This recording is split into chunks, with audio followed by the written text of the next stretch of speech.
I'm Cole Haddon, and welcome back to 5 a.m. Story Talk.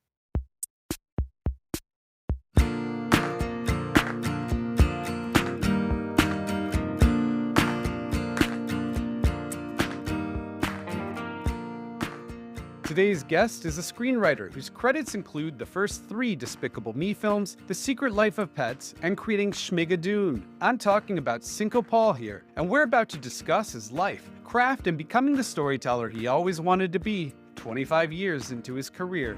He said, your script will never sell, but it made me laugh out loud. If you can continue to do that, you will have a very long, successful career. And I really took that to heart. If I can keep making people laugh, I can keep working in this town. Welcome back, Story Talkers. How's your festive season going so far? I'm looking forward to some time off, which feels pretty damn hard-earned at this point. There are 3 episodes of 5 a.m. Story Talk to go this year, counting today's. All of them will feature an aspect that explores Christmas in some way or another, though Christmas, in every case, is just an opportunity to explore something darker and more problematic about our culture and how artwork has attempted to answer that. For example, today's guest will be back for a bonus episode that breaks down a key scene from It's a Wonderful Life. More on that later, though. I should probably start with who we're going to be spending some time with today. It's a hell of a fun conversation, and probably my most craft-centric one yet, so pay attention, screenwriters. My guest is Cinco Paul, whose credits start in 2001 and include, deep breath here, Bubble Boy, The Santa Claus 2, Horton Hears a Who, College Road Trip, Hop, The Lorax, and The Secret Life of Pets, all of which he co-wrote with his former writing partner, Ken Lorio. What I left out were their 3 biggest triumphs. The massively successful Despicable Me, which was released 15 years ago and has spawned 3 sequels. Cinco co-wrote the 2nd and 3rd. At that point, the duo set up the TV series Schmigadoon, based on an idea that Cinco had been working on for 30 years. When Schmigadoon was greenlit in 2020, Ken walked away from the project for personal reasons, ending their decades-long partnership, which Cinco and I will get into. But as painful as that breakup was, it also coincided with a kind of professional reinvention Cinco had been itching for after so many years working in animated film. What you're about to listen to is an incredibly illuminating deep dive into professional success and how that can sometimes become a cage. I don't want to suggest Cinco didn't love a lot of it, but he needed more out of his creative life, which I can certainly relate to, and maybe you will too, regardless of what your profession is. We're also just going to get very granular about screenwriting craft, as I already mentioned, which I encourage you to jump into the comments to discuss if you have any questions about what you hear. The best way to do that is at the 5 a.m. Story Talk newsletter, which you should be subscribing to because it's free, well, mostly, or the 5 a.m. Story Talk Instagram account, links in the bio. You'll also find a link to the Schmigadoon pilot script, which I encourage you to check out. Now, before Cinco and I dive into our conversation, 2 quick things. The first, stick around after this episode wraps. That's because I'm going to tell you how to listen to that bonus ep with Cinco. He returns to discuss a foundational piece of art from his life, the 1946 Frank Capra film, It's a Wonderful Life, but with a twist, which I'll tell you more about later. It's a must-listen for screenwriters. That other quick thing, if you enjoyed this episode from 5 a.m. Story Talk, be sure to subscribe so this podcast keeps showing up in your life. Okay, are you ready to get into today's episode? Let me introduce you to screenwriter Cinco Paul. Hello, Cinco. It's great to meet you. Thanks for being here today. Thank you so much for having me. I'm excited to be here chatting with you. Well, first question. It's a bigger one, but I find most screenwriters arrive in Hollywood with some idea of the kind of writer they want to be, the kind of filmmaker, or we can just say storyteller. So you've been in the business for more than 25 years. Did you turn into that storyteller, or did life have other plans for your career? I think ultimately I turned into that storyteller, but there were a lot of twists and turns along the way because really it was all about comedy for me. I wanted to make comedies. I wanted to be Preston Sturges or Billy Wilder, or, that was really my goal. But also I was influenced by Monty Python and Woody Allen. And so it was all those kind of mixed together. But then, of course, I had that long detour in the world of animation, they were all comedies by definition, but certainly I had never pictured myself as writing animated movies, really. It was kind of a happy accident just when film comedy was kind of disappearing from screens, sadly. Did you find during that stretch, we'll get more in depth with a lot of this in a moment, but during that stretch, did you find yourself trying to escape from it? Were you wrestling with the path that you were on? I mean, I was, the first one was Horton Hears a Who, and I was really happy with how that turned out, and it was very successful. So ultimately, I was like, I'm on board for this. This is fun, and it was enjoyable, but after a while, it like takes its toll on you. Making these animated movies, it's like 3 years of rewriting every day. Like literally every day you're doing rewrites because 3 days a week you're looking at their version of dailies, right? Which is basically storyboards with audio, they're piecing new things together. And then there are notes from each one of those sessions that you immediately start to address. And, they're constantly haranguing you because like artists are waiting, you got to get your pages in right away. Artists are waiting. So it ultimately took its toll, but it was such a great run because everything we wrote, I was partnered with Ken Dario at the time. Everything we wrote got made. That's just so rare. You know as well as like all screenwriters know that like that's a rarity in a career. So I'm so grateful for it. But there was a time where I got weary of it, and I think if I'd had my druthers and it was all my say, I would have left a little earlier than I did. I think I announced that I would like to leave a little earlier, but I was talked out of it. Was it Ken or was it your agents? Which my agents were always the ones making sure I didn't do what I wanted to do. Yeah. I mean, it was Ken and my agent Frank, and they were both very happy with the situation there. But also, I think Frank was smart because he wanted to pave a way for me to leave, for us to leave Illumination in a way that didn't leave negative feelings, right? So that Chris Meledandri, who ran Illumination, didn't feel like we were bailing on him, mid-project. So it was sort of Frank said like, okay, how about 2 more years? We'll pave the way.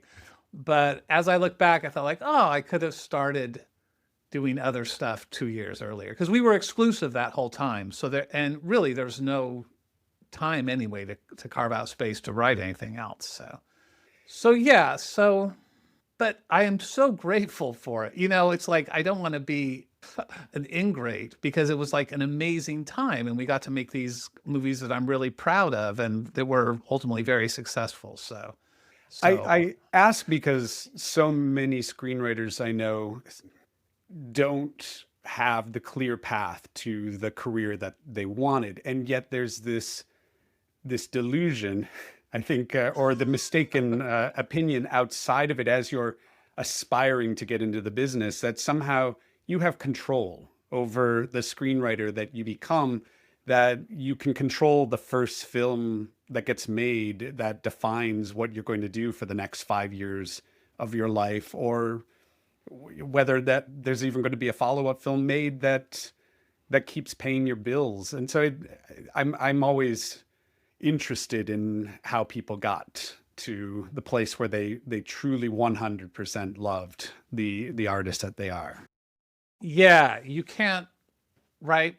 People make plans and God laughs or whatever, it's that.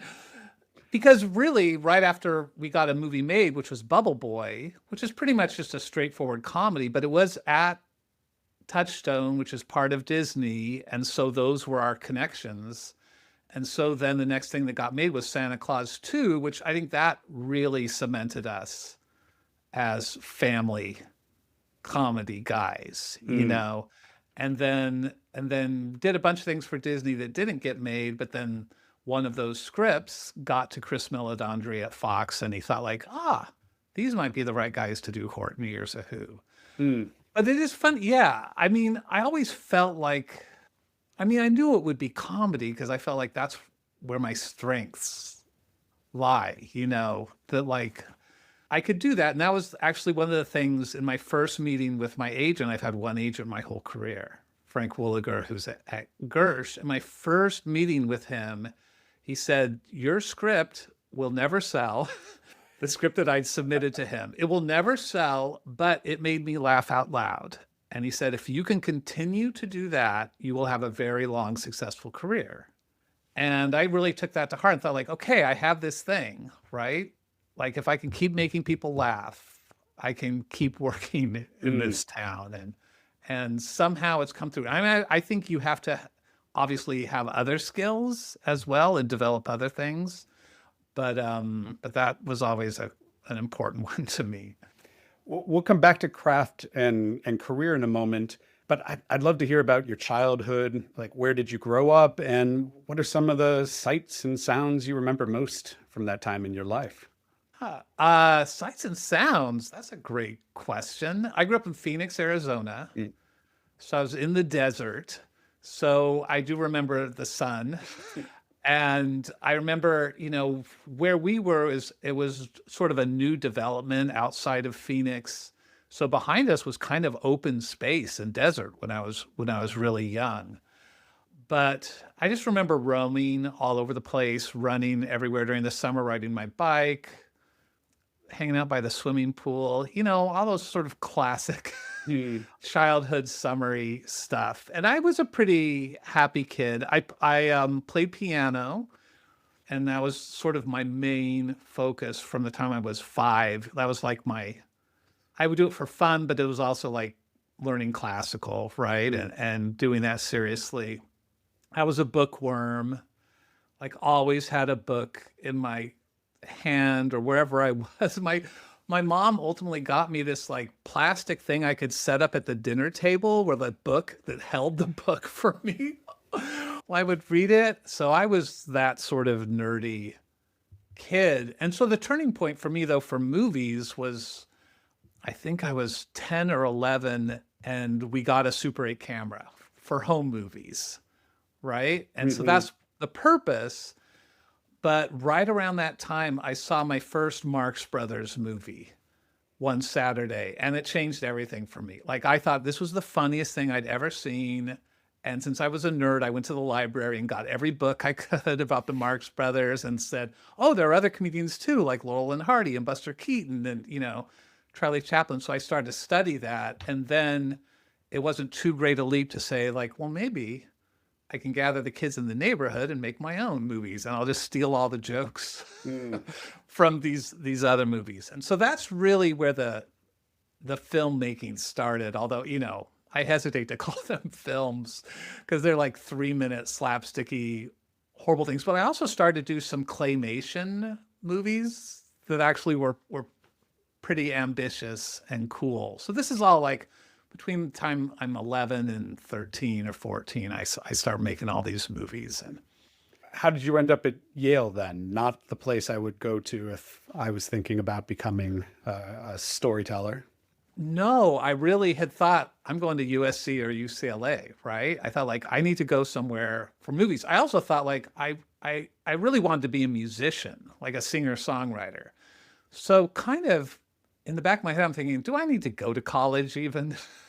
I really had a very laissez-faire like attitude towards like, do I need to go to college? And so I went on a trip to LA to look at USC and UCLA. I hated LA. I hated it so much. I said like, I cannot see myself going to college here. And I was at a Catholic school, and this priest said, well, what's your GPA? What are your grades? Like, would you ever consider the Ivy League? And I'd recently been reading Dick Cavett's autobiography because he was connected to Groucho Marx. And so, he had talked about, he went to Yale, and his description of it just sounded so romantic and fun. And so I thought like, Yale, that sounds like a great place. So I ended up, in my naivete, I applied to Yale and UCLA. And then my application to UCLA was a month late. It had a different deadline. And so I actually only applied to one college, which was Yale, which is like, what an idiot. I was like, I'm so lucky that I got in. And then, obviously that changed everything. Mm. Yeah, so that's how I ended up at Yale. It's crazy. I tell everybody I have this very vivid memory of like getting the acceptance letter and telling my parents, and then we got out in Atlas to see where Connecticut was in this, like where exactly is Connecticut? And I was so excited that it was right by New York City, and because I hadn't been east of, like El Paso, Texas. I think I'd spent all my time in the Was it as Southwest. romantic as Dick Cavett made it sound? Yeah, Yeah. it was. It was great. It was really cold. And that was hard for the Phoenix boy. My first winter there was brutal, but it was everything I'd imagined. The East Coast, just the look of the school and like being surrounded by all these like amazingly bright, high achieving people. It was really inspiring. I mean, I loved my 4 years at Yale. I loved it. And I grew. It was good. It was very humbling for me because I was kind of big fish in a little pond, And then my roommate was a much better pianist than I was. He was like so much more accomplished than I was. And so my freshman year roommate, so right away, it was just like, yeah, you're not the best and brightest anymore, which was good for me because I think I was a little too confident, a little too sure of myself, That's always been a bit of a struggle for me. And so that was sort of the first step to say like, you're not the smartest guy in the room anymore, Cinco. But I think that was healthy. I imagine that helped when you got to LA. Yeah, it did. Although then I'd been to Yale, so I came to LA and I was like, now I am the smartest guy in the room. And yeah, I mean, I don't know how in depth you want to get into this, but that's like been like a struggle in my career. It was like a big struggle, the ability to take notes. It came to a point where my agent had to take me aside and said like no one wants to work with that guy. The person who's always you couldn't collaborate. Yeah, or I had a response to every note. I was so convinced I was right. I mean, it happened like once we got like 3 pages of notes on a script, and I composed 4 pages of a response to those notes. Like, that's not the job of a writer. The job of a writer is to take the notes and then you try to address them. But I had my counter notes, and that was sort of the straw that broke the camel's back as far as my agent. And he gave me a stern talking to, and it was like, and I started to realize, no, it doesn't matter how good of a writer you are. It doesn't matter if you're right. Like, no one wants to work with that person. No one wants to work with someone who's fighting them all the time, And it was, every victory was a Pyrrhic victory. Cause like, even if you like win the argument to prove that you're right, like they hate you. Yeah. So you're never going to get hired again. So it was a real turning point, but fortunately, I think it was such a stern talking to that I really took it to heart. And How far into the career were you at that point? Yeah, well, let's see. We had done, this is before Illumination. It's kind of like right before Horton Hears a Who. So it was after Santa Claus 2. And it was sort of a period where we're writing all these scripts, but nothing's getting made. And I think it was really important because I changed. I became easier to work with right at the same time that Chris Meledandri reached out and said, do you think you would be interested in Horton Hears a Who? And so it was fortunate. And look, had I immediately changed? No. Did I still dig in sometimes? But I think I became a lot better at it. Yeah. I struggled with the same thing because they tell you your opinion is a lot of what they're investing in, your instincts. And somebody would give me a note and I would say, well, let me explain to you how that impacts these 8 other things that you love, how they're all going to go away. And I would do it on the spot, not wait, not go home and respectfully consider. And I realized it took me, I suspect, longer than you, because nobody had that stern talking to. They just said, maybe Hmm. you're difficult. And I would think, I don't understand. I turn everything in early. I do every note that is Yeah. required. I'm told I nail those notes. What's going on? And I think it's as you're describing, it came down to the fact that I didn't make people feel heard. And, and be, Yes. because I thought whether I would have worded it that way or not, I know better in this moment. Yeah. And maybe I did. Maybe I did on how the script's architecture would work or what it would mean for the big picture, but it wasn't a way to move a career forward or move relationships forward, which you need.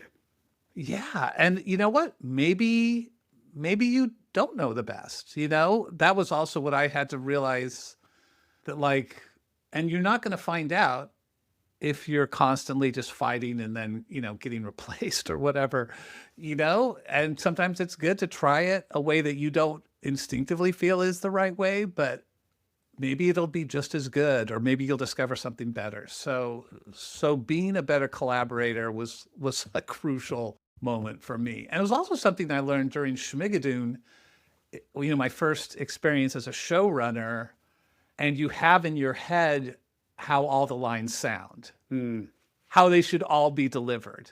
And initially I was always like, my notes were always like pushing to get the actors there. And it's like, that's not how it should be. You hired them. Let them find their way in, and let them create the unexpected thing, the readings that you weren't expecting. And that's where so much of the magic is. So I don't think people often realize like how important it is to be a great collaborator mm. if you want to have a career as a screenwriter. Getting into the animated period, because that is such a collaborative art form. I Yeah. think just starting at a macro level, Nicholas Stoller recently told me that he writes exactly the same for so-called kids films as he does his R-rated films, but with all the F-bombs cut out. What about you? When you tackled these films, did you write for a 10-year-old the same way that you write for adults? Yeah. And Nick is right with that. Like, you have to. That's the only way you'll succeed. Because if you're writing for kids, you're aiming at the wrong target also, because kids are just little adults. And so you have maybe an idea in your head like what a kid would respond to, but you're wrong. And so all you really can do, and this is like my whole career, I've just written the thing that I've wanted to see.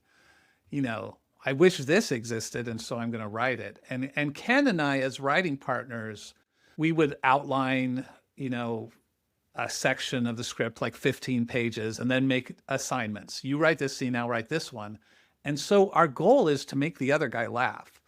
So that's like our target was, I'm writing for Ken and he's writing for me. That was like our first audience. And so I think because of that, that's why a movie like Despicable Me was as successful as it was, to some degree, because it wasn't trying to be a kid's movie. It was just like, let's make the best comedy we can, and if we go too far, someone is going to tell us at some point.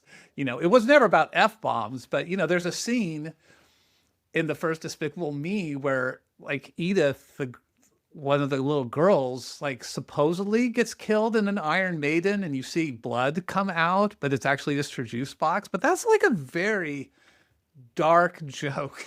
And Gru is totally unconcerned. He says like, well, we have two others, And I thought like, well, I wonder if this is going to make it in, but I like it. And it stayed. What did writing animated films in theory, a child-centric film audience, teach you about your craft in general that you might not have realized otherwise, besides collaboration? Because we'll get into that.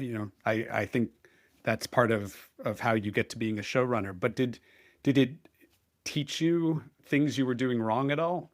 For sure. I mean, I think the most important lesson I learned is clarity is your friend. It's all about the clearer you are on everything, on what your characters want and what they need and all those sort of things, the better. It serves you so well. I'll tell you, the process of writing these animated movies was a little weird because we never got to finish a script and hand it in.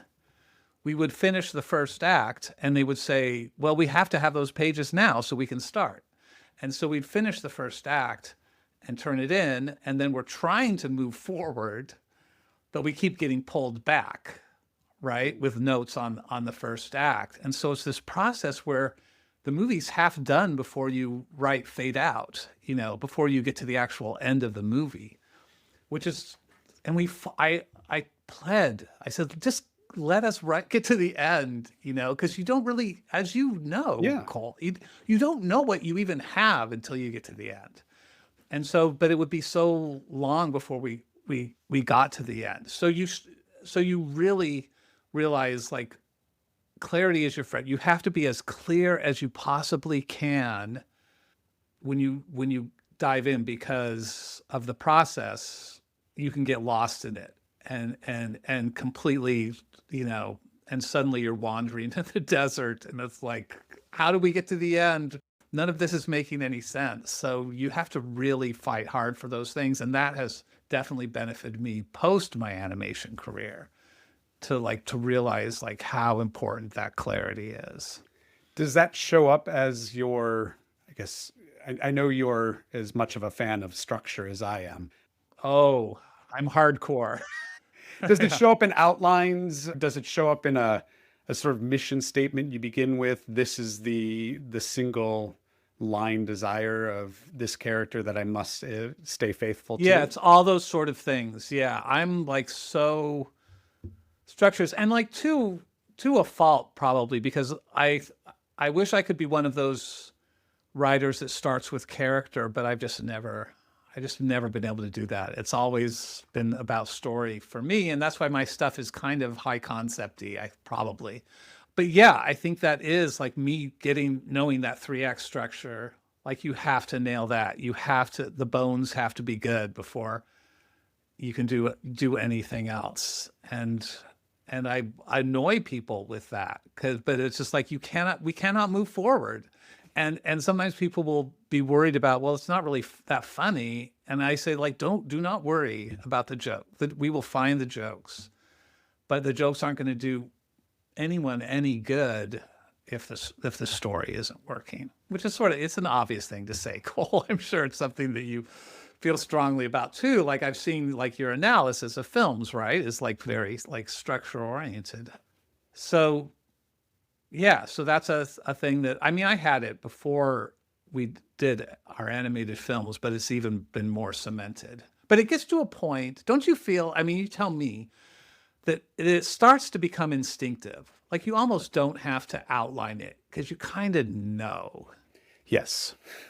These days, I now trust my intuition. I write very much from instinct. I trust that it's going to more or less work out. I also know that later I can go back and find those signposts that maybe I didn't pay as much attention to. They manifest in the work.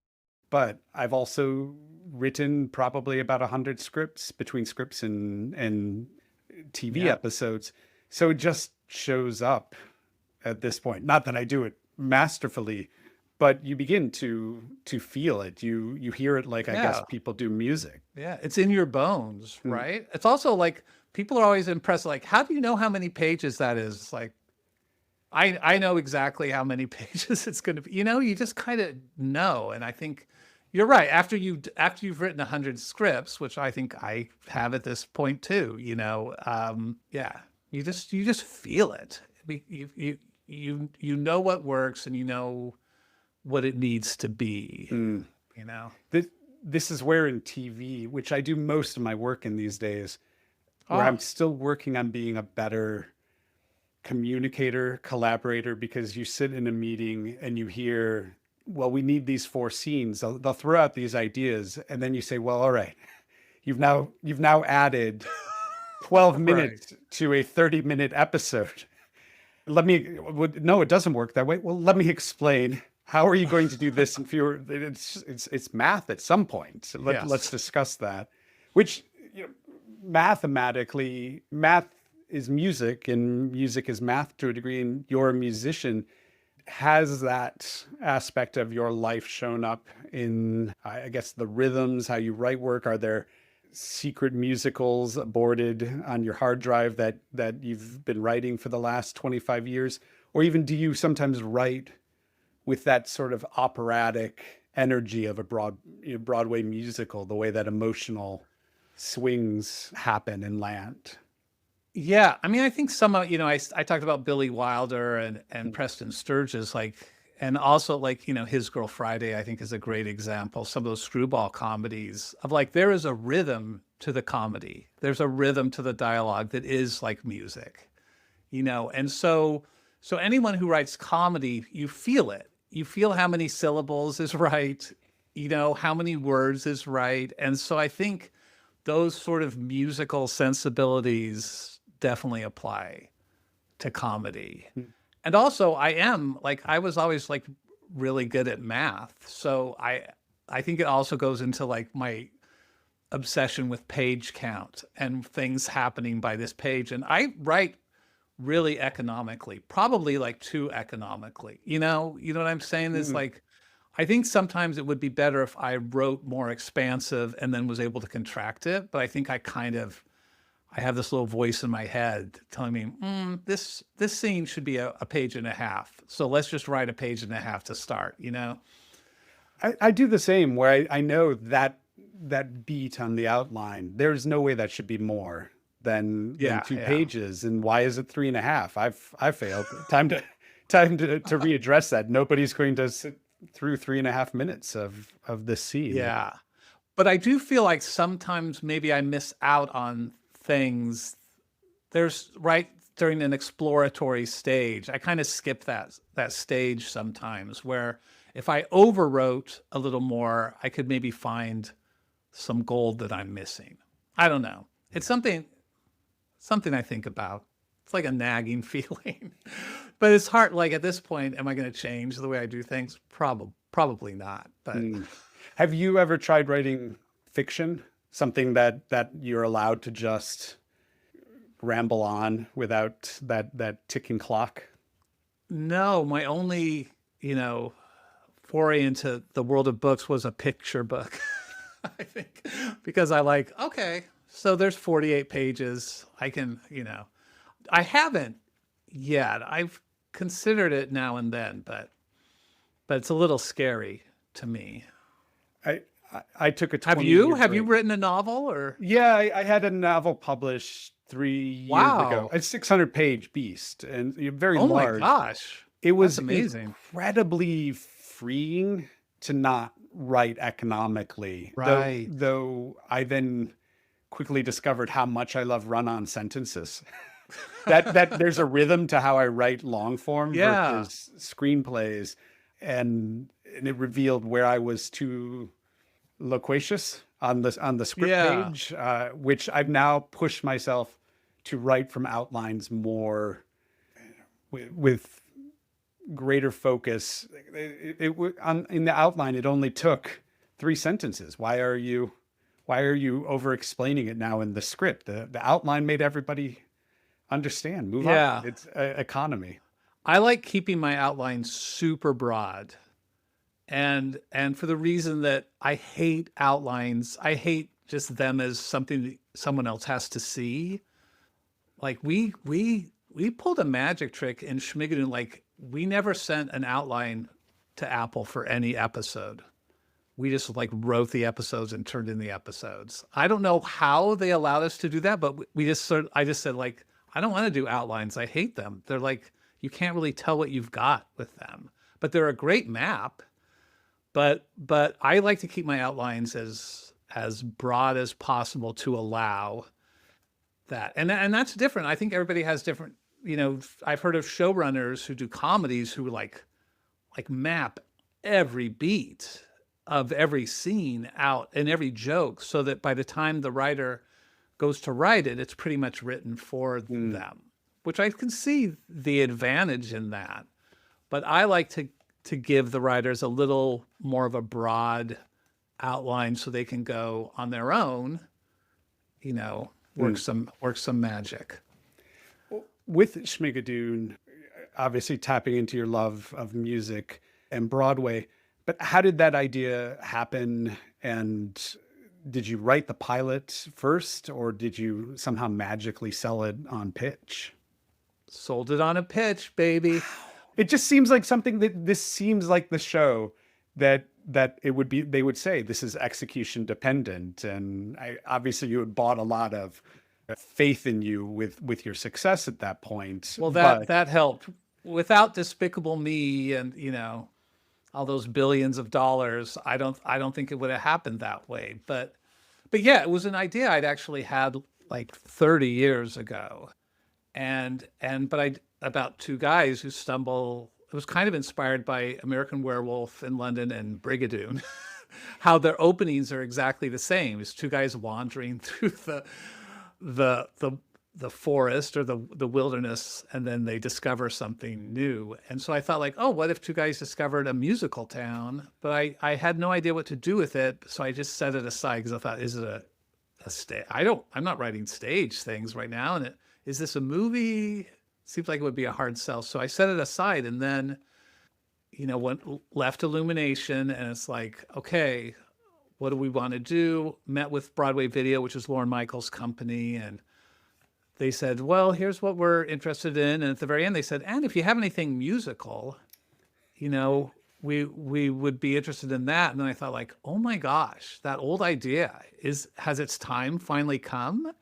And I sort of that weekend thought, I'm going to make it a man and a woman, a couple, and it's about true love, and the name of the town is Schmigadoon. And then I went back to them, and then they loved it, and then we pitched it. And it was, I don't think it would sell as a pitch now, for sure. But it was sort of like, it is like, you look back on your life, I think like, well, I wouldn't get into Yale now. And also, I wouldn't sell Schmigadoon now. Like, everything has its kind of right moment. And because Apple was just starting and they were looking for something else that was optimistic and fun, like Ted Lasso, that was going to be their big comedy show. And it didn't hurt to have Lorne Michaels behind us. And so, and we got Cecily attached, which was huge because they were looking for something musical for her. And then we met and hit it off, and I thought, like, oh, she's going to be perfect. And she fell in love with the show. So, but then basically they bought the pitch, and then they hired me and Ken to write 2 episodes, the first 2 episodes. And then based on those 2 episodes, then they started The Room. And so then we wrote the rest of the season. But all of this is without a green light, and so we wrote 8 episodes and hoping that maybe we'd get a green light. We did a big presentation of the season for Apple, and they finally gave us the green light, but they said, we're only going to do 6 episodes. So I had to take the 8. And by this time, the room is closed, so it's just me. And because Ken had decided, like, very early on in the process, he didn't want to do Schmigadoon or TV. So he left. And so then I had to turn the 8 into 6. And then we got the cast that we needed. And so then finally we got the green light. But it was a long process. You've been writing with Ken for 2 decades, I think, at that point. Yeah. That must have been terrifying to essentially divorce and take on your first show running job without the person you've been working with for that. To say the least. It was like a little like, oh my gosh, wait, I'm going to have to do this myself. And it was, Schmigadoon was my idea initially, originally. So it was more my baby than his, for sure. So in that way, and I was going to write the songs. So in some ways I was prepared for it, but yeah, it was, we had a little rough patch there, which we've totally worked out. We're like best friends. We do a podcast together. We hang out. He's coming over this week. We're good friends, but it was a little bit of like, really? like you're going to bail on this now? But I also tried to be like a good partner and like realize like he has his reasons, and I need to respect those, and so because we really cared about each other, we got through it. Thank heavens. Was he involved after he stepped away, even in watching dailies or episodes? And what I'm really asking No. is, what was his reaction when he saw your work and offered feedback? Yeah, well, he didn't see it until it was made. He saw it when it was streaming on Apple, and he said he loved it and he thought it was great. And but he had been kind of half involved in the writer's room, but basically when the writer's room started, he had said he was out, but we didn't want to freak Apple out. So we pretended he was still like involved. But yeah, but then he like all the things you do. I was like, this is my shot to make Schmigadoon happen. I don't want, and Ken was willing to play along with it, which was nice. I mean, I'm not saying like we wrote those first two episodes together and we worked together in the writer's room, but he wasn't really there, if you know what I'm saying. But there you go. But he was very happy with it. And I think, I've said this in other interviews, but there were two reasons he left. One was like he didn't want it, the writer's room was in New York, and he ultimately like didn't want to be a showrunner, do showrunnery things. He just wanted to be a writer, but then also like he was very comfortable in the G-rated world of animation. And Schmigadoon, although it's pretty PG, was still a little too grown up for him. He wasn't comfortable, so he ultimately left because of that. We were talking about structure a moment ago. How did the first season was written originally as 8 and had to be altered to 6, but did you break it down like a musical? And what I mean is, was episode 1 act 1, or was it 1 and 2 were act 1 with midpoints and those big operatic turns that show up in musicals? Yeah, I mean, there were a couple of moments that I would say is a classic end of act 1, in both seasons, really. But I tried not to be too beholden to that, because ultimately it had to exist as a big 6-episode story, but also each episode, has to have its own 3-act structure and then end with a little cliffhanger, so people want to, it's like, oh no, now this is happening, and so they'll keep binging. So that was really what was driving it more than structurally the structure of musicals, because musicals are different. They're 2 acts, right? That's why sometimes there's a struggle adapting movies, turning them into musicals for the stage, because they are built with different engines. What about the musical doesn't translate to the small screen in the way that maybe you might have thought it would before Schmigadoon? Was there anything that you tried that just doesn't work? What about musicals? Was there anything that you think works on stage that you thought, I'm going to go for this, and ultimately? Oh, yeah. I mean, I think I had never conceived of it really as a stage production. When I first got serious about it, that it was as a TV show. And so that was really not something that I ever considered much. However, now I've turned it into a stage show. We had a production at the Kennedy Center, and there's more in the future that I can't really talk about right now. But maybe by the time this airs, it'll all be out. But that was also a real learning curve of taking 6 episodes of a TV show and turning it into 2 acts of a stage musical, and figuring out what works on stage. I more had that process of trying to turn a TV show into a stage musical than the other way around. There aren't many TV series that have made that leap to the stage. That's an interesting. You're forging new ground. Forging new ground. I'm just like, yeah, I'm a vanguard. No, I mean, Smash came out, right, this past year, but that, like, the script for that musical is like barely connected to the TV show. you know? And so that's sort of taking the concept and the songs from the TV show and making a musical. But ours is a little more the story of the actual TV show, which I don't think has been done.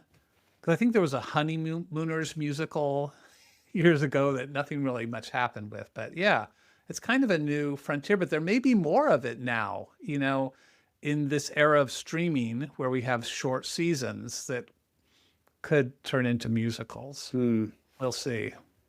Severance, the musical, Ted Lasso, the musical. Would you go see those? I think I might.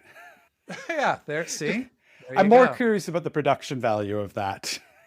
Yeah. How you shoot that, how you stage that. How you stage yeah. That was one of the things that I learned is because initially I just kind of took the scripts and turned them into a stage musical, but I realized, oh, you need a limited amount of settings in a stage musical. Like Oklahoma, the whole first act takes place in one location. And you can't intercut back and forth and do a lot of the things that I was doing initially in the script. And someone just said to me, it's nice every once in a while someone can tell you the truth and say like, this just reads like the TV script, it reads like a TV script, not a musical. You need to make it into a musical. And that's when it finally took the leap necessary to make it work on stage. Well, I know you had written all of the episodes and the songs for season 3, and I'm hopeful that what's coming will give me the opportunity to hear some of those. But that's what I find strange about the Apple system, that you as a storyteller would have invested so much energy into those before something's canceled. You don't get through a season. That's from development is one thing. It's difficult to spend that sort of 6 months to a year of your life working on a script, but to have the music, all of those things, it sounds painful. Yeah, it was painful. I'll just call it what it was. Yeah, I mean, it was really my one negative experience with Apple, because otherwise they were fantastic to work with. They just let me make the show the way I wanted to make it. They gave very few notes, but the notes that they gave were really smart and, lined up with what I was trying to do. And they were just kind of trying to help me. So it was a great experience, but that was really hard because we did the writer's room. We wrote all 6 episodes. And during the writer's room, that's when I write the songs, because I'm writing them as we're coming up with what the story is. So I'd written 25 songs.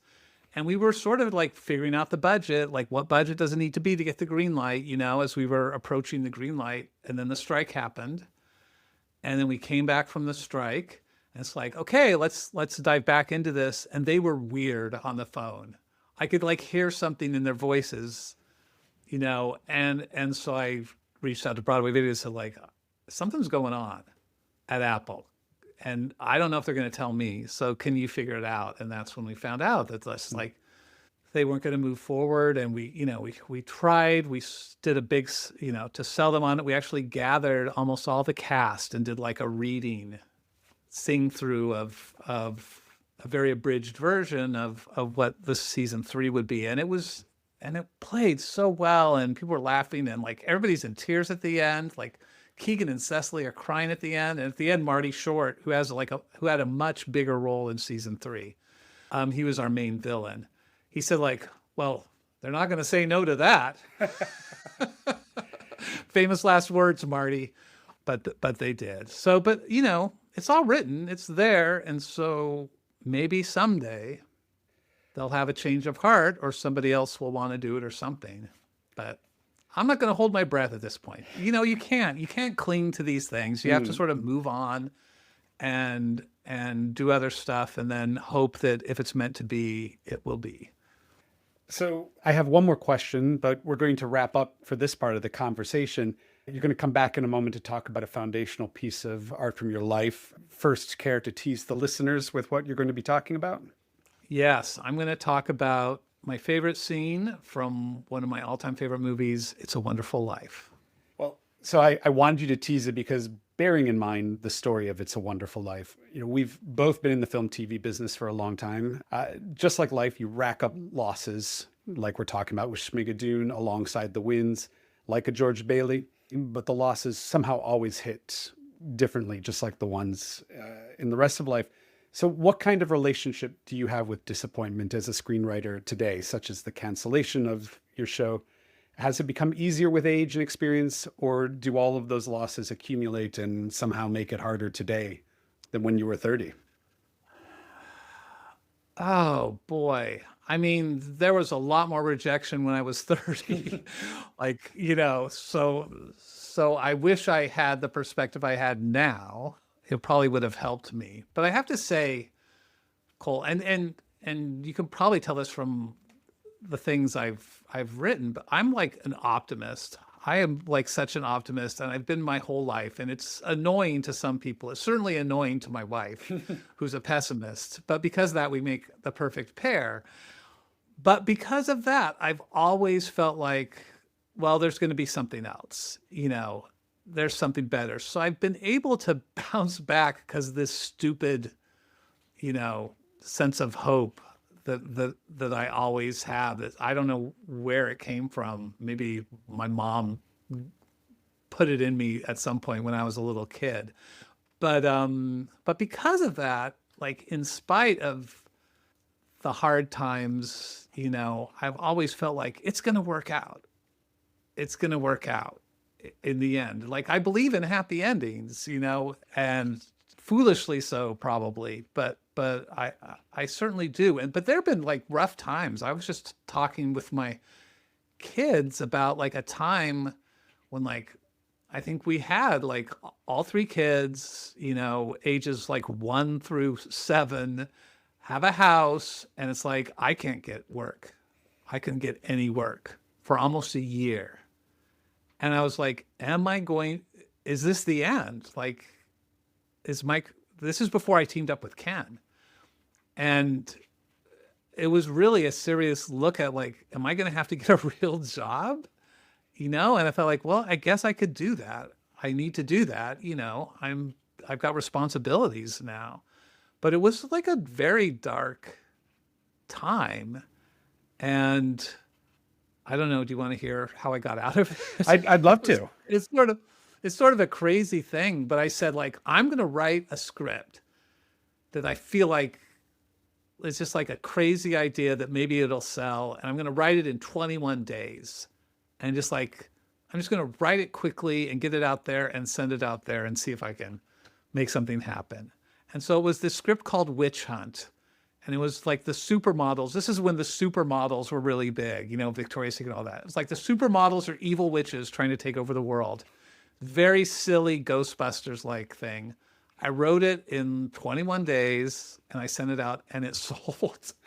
It was like a big spec sale. It was like insane. And then that revitalized my career. And so I kind of like wrote my way out of it.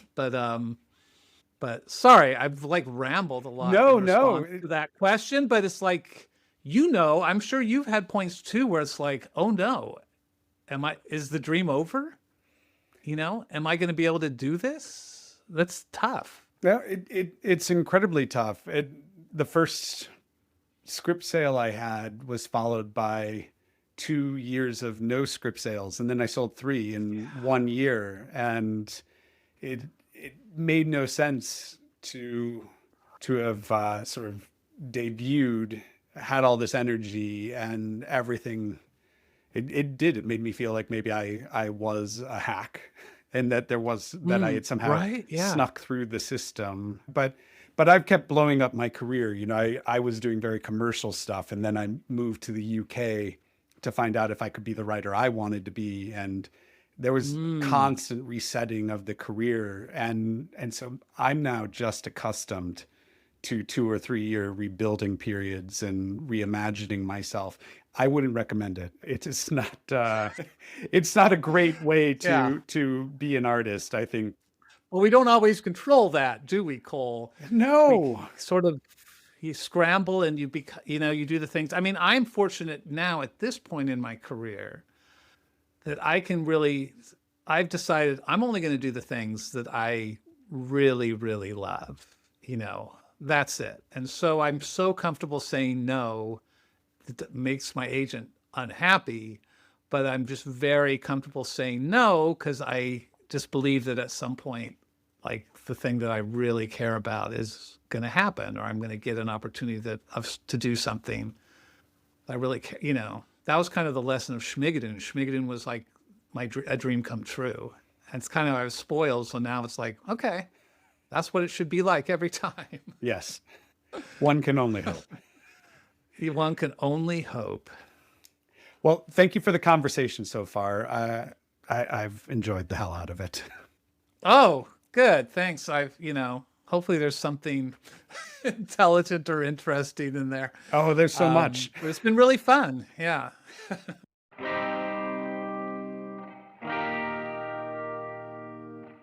As for you out there listening today, thanks for joining me for some 5 a.m. Story Talk. Don't run just yet. There's a bonus episode with Cinco Paul coming your way, which I'll tell you more about in a second. First, I want to know, what did you make of the conversation with Cinco? If you have any questions or thoughts about the discussion, drop them in the comments on this episode at the 5 a.m. Story Talk newsletter at Substack or the 5 a.m. Story Talk podcast at Instagram. You can find links to both in the show notes.